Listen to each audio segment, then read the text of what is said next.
I'm a huge AC/DC fan. Huge. I'm a big Malcolm Young fan. And this is my custom-made Malcolm Young tribute. This is a unbranded guitar. This has branding that I wanted on it. This guitar should say Malcolm on the headstock. That's right. And I'm being really careful. Oh my goodness. So before I open this guitar, I want to tell you guys, before you see anything, because I'm not seeing it, okay? Right, that's as far as I've went so far. But I want to tell you guys, there's some things that are going to be different about this guitar from a regular Gretsch. Number one, I chose to have Cathy not put the screw caps on this side. It's got some holes for them, but I'm going to pick my own and put them on. Number two, I'm going to do my own Gretsch knobs on this guitar. So I want you guys to keep that in mind. And this is a loose representation of his guitar. I wanted this guitar done glossy, not matte, not sanded.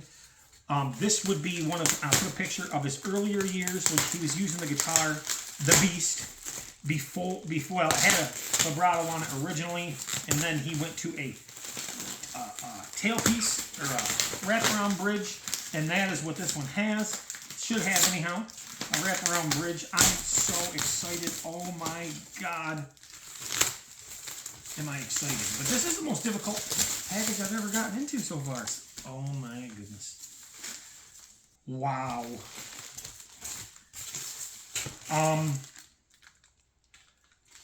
Yeah. This is a really nice guitar.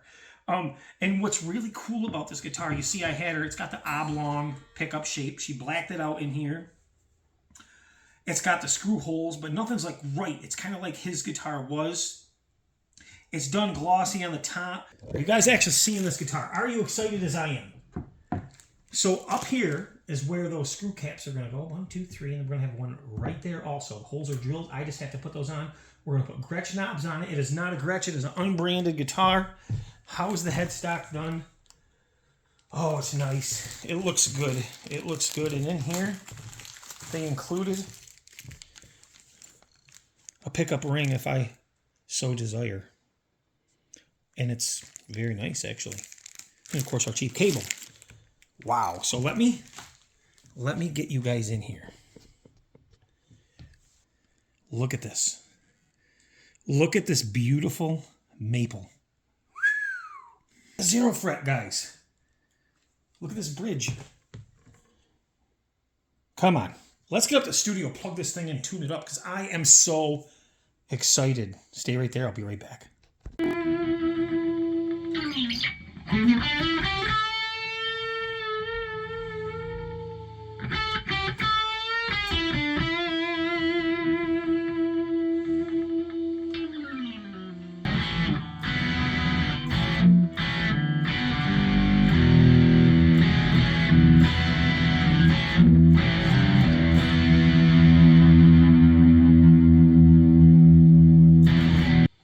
Guys, welcome to Fulton Street Beats.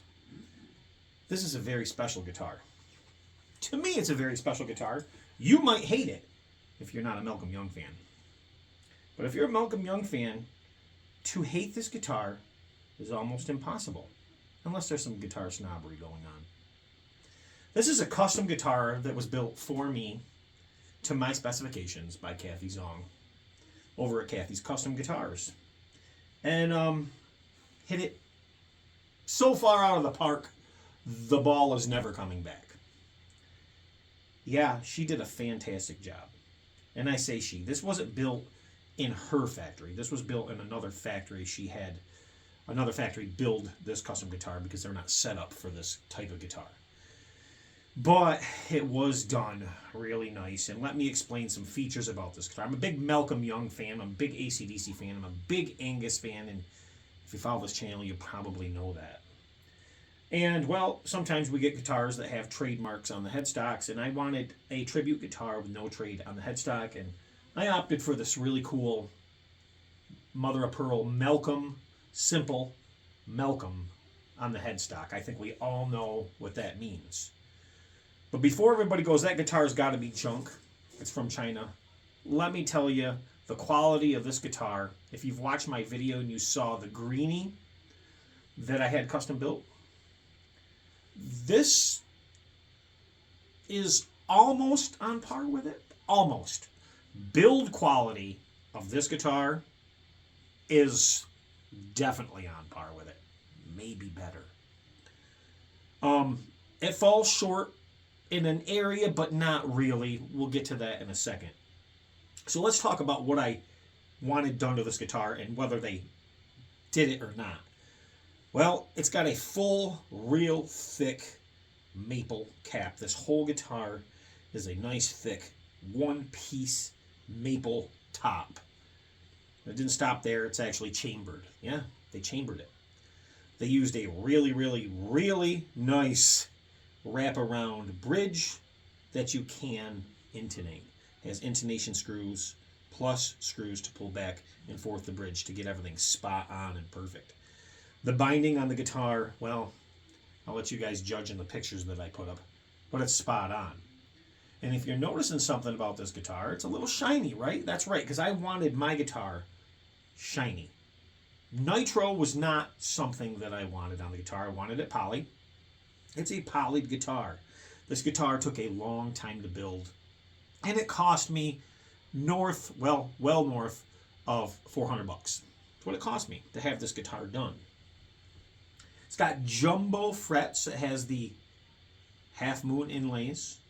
It has a beautiful, almost, I want to say like an ebony board, but almost like a, I don't know how to put it, like a deep, deep, dark chocolate, almost on the verge of black. And in certain lights, it is black. It is a very unique board. It's actually definitely not a composite. I can see the grain. It's very, very nice. The fretboard is bound exquisitely. The frets are superb. And I always used to say, you know, some of the best frets that have come through here, all of her guitars have had amazing frets that I have gotten so far. This is no exception. So it's become the standard. Very cool. And if you're noticing one thing, we have a 0 fret down here. That's right. You've got the scale length right, and we put the 0 fret in. Bone nut on this guitar. It's a great sounding guitar. It plays like butter.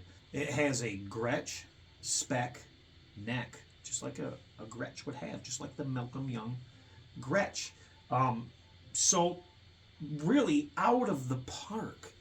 But let's move to the back of this guitar. I think it's a little special on the back. Beautiful black finish, buffed to an extreme shine. No scratches, no swirl marks, nothing. If you're seeing fingerprints, it's from me.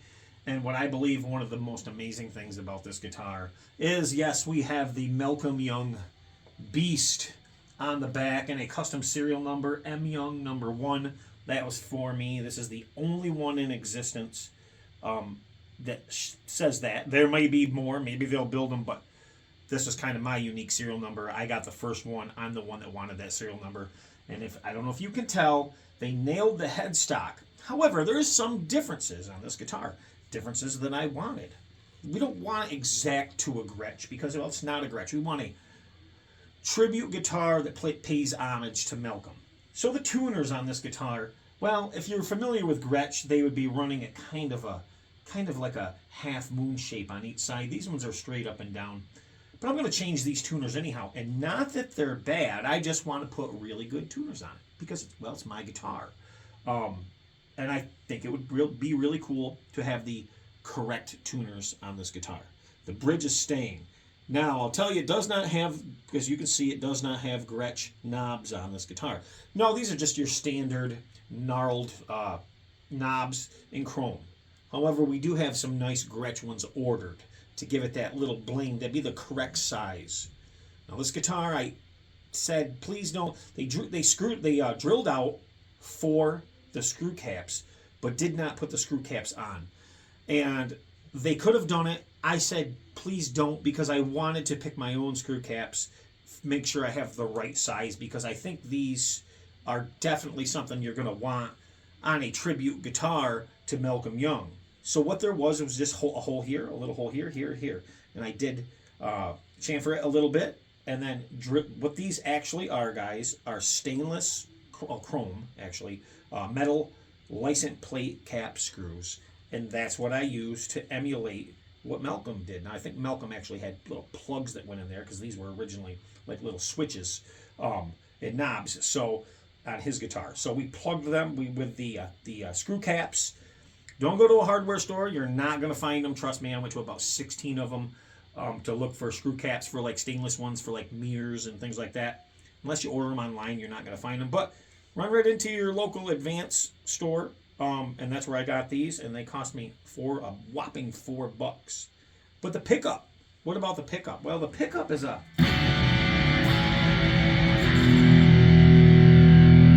got an AC/DC tone. Very nice.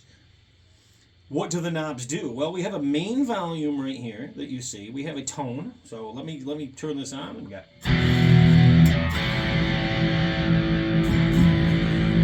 muddy it up.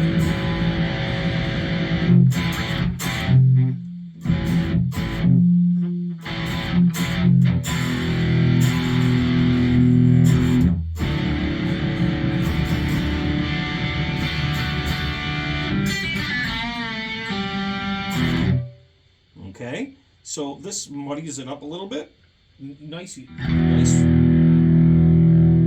a nice roll into the depth.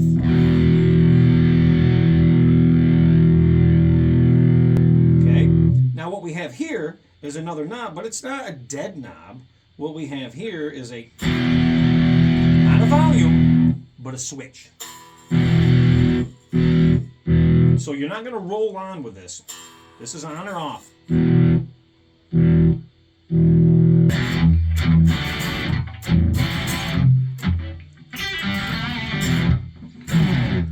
Very cool, right? Very, very cool. Everything works. What about the pickup? The pickup's really good. It sounds good. However, there's some microphonics. There is microphonics, I'm not going to lie, but it's a great sounding pickup. It's got a great tone. I don't suggest you sit in front of your amp, but it's got a definite tone that you're looking for. I'm gonna replace this pickup eventually with a TV Jones, but this will get you by, and it does sound good.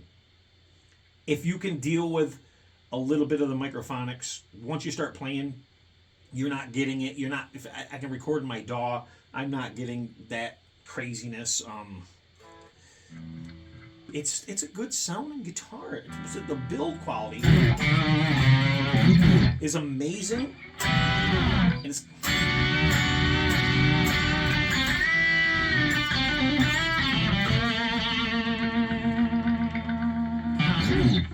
just got that bite that you're looking for that Malcolm tone.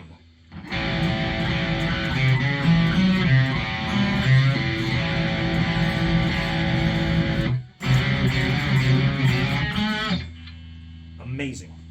It's amazing. So I had some backing tracks prepared, and I have some issues with doing AC/DC. As you know, they're on tour, and well, YouTube doesn't want their music being put on YouTube right now. There's plenty of videos out there of people doing plenty of AC/DC covers. Yes, it's from before. Now they're getting blocked in all countries. So and Facebook's even iffy too. Facebook even puts a copyright claim on everything now, and so it's really hard. So what I'm going to do, I have to do this. I might be able to get it. The intro that you heard, hopefully, if I put it there, the intro that you heard kind of shows you a little bit. But I'm going to direct you guys to the Fulton Street Beats Facebook page. It's a personal page. And even there, in order for me to put this stuff, I got away with putting Badlands up. I'll leave a link to that below. I did the song Badlands to show you what this sounds in a backing track mix with a song off of Flick of the Switch. And then also I'm going to put, because the only way I could do it is I played Riff Raff, and that's why I just have to play that very slow. Even this can get, I mean, it's crazy. Even playing that slow makes me worry because I don't want any copyright strikes, especially while they're on tour, because they're really looking for that stuff. Go to However, if you go to Facebook, I seem to have gotten around it a little bit by playing it with room sound. I attempted to put it up with a regular backing track with really good sound, and Facebook jumped on it.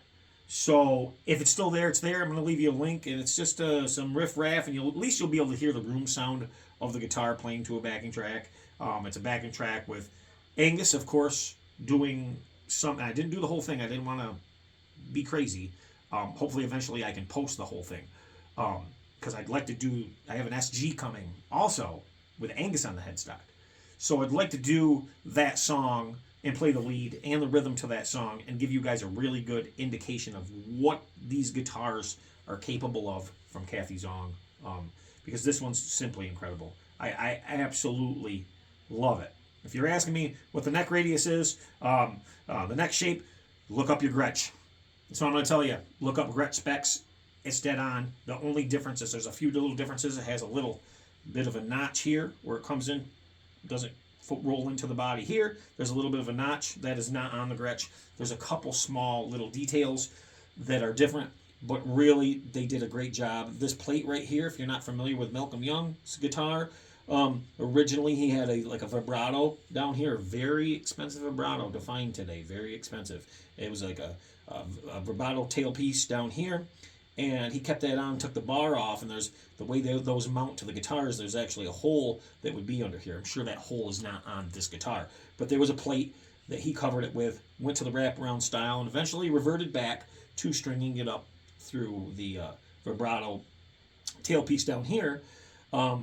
So this plate right here may be a little smaller than it should be, but it still pulls it off. You still got the vibe. It's the remember, it's a tribute. Zero fret. If you guys are wondering what a zero fret is for, if you've never played a zero fret simply takes all of the. It doesn't make a difference how your nut is cut. Basically, you can have your nut too deep or wide. It doesn't make a difference. So this nut is cut exceptionally wide, and that way you can put any gauge strings, any thickness strings you on there, and they're not going to bind. What happens is the string passes through the nut and then it rests right on your zero fret. Should be a little bit higher than the rest of your frets, just a touch usually, and your string will rest firmly right on that zero fret. So your scale length actually starts at your zero fret to here, not from your nut to here. Okay, so this is where it starts, and this is your zero fret. It takes a lot of guesswork out of nut height because it's correctly radiused for the fretboard, being on the fret firmly down, and you have the proper action at your first fret right off of the zero fret. It takes a lot of guesswork out, makes the tuning stability really good. Action on this is pretty low. I actually haven't even measured it because it feels so good. I could lower it a touch more, maybe, but honestly, it's so perfect I wouldn't even mess with it. Intonation is spot on this guitar. They did a good job setting it up, and if you ever need to intonate it, it's really easy to get to everything and do it. And actually you have a little more leeway in adjustment with this type of wraparound bridge because you have the screws that can pull the bridge forward or backwards or let it go forward, plus your regular intonation screws. Very quality piece. When I restrung this up, very stout, heavy quality, unbranded bridge, but very nice. And she painted the inside of the pickup cover. She did put the holes, had the holes put, and did the oblong cutout that I wanted. It's an amazing guitar. And I hope you guys can appreciate this guitar for what it is, for a Malcolm Young tribute. Nothing more. It's a Malcolm Young tribute. I expected this guitar to come in and be basically a wall hanger to look at, but I keep finding myself playing it because it's just so cool and it's pulling off AC/DC so well. So how will this compare? Or not compare, how will this pair with the SG, the Angus style tribute SG that's coming? I don't know, we'll have to see. If you're not haven't been following the channel, that is an SG style guitar. No, it's not Gibson spec, nothing like that. It's a tribute guitar. Tons of differences. There's going to be tons of differences on this guitar. These are not meant to represent a Gibson. These were, or any other brand, these were meant to be a tribute guitar to the artist, to to emulate, you know, the feel, not be, oh, it doesn't have this and it doesn't have this and does all the people say they can't get it right. It's not right on purpose. Just like this one's not right on purpose. I want things to be unique, so I wanted it made unique for me. And I dig this guitar. All right, guys, thanks for watching Fulton Street Beats. On the way out, if you could, please hit that like button, share, subscribe, and as always, remember, it is rock and roll that makes the world do that spinny thing. Peace out.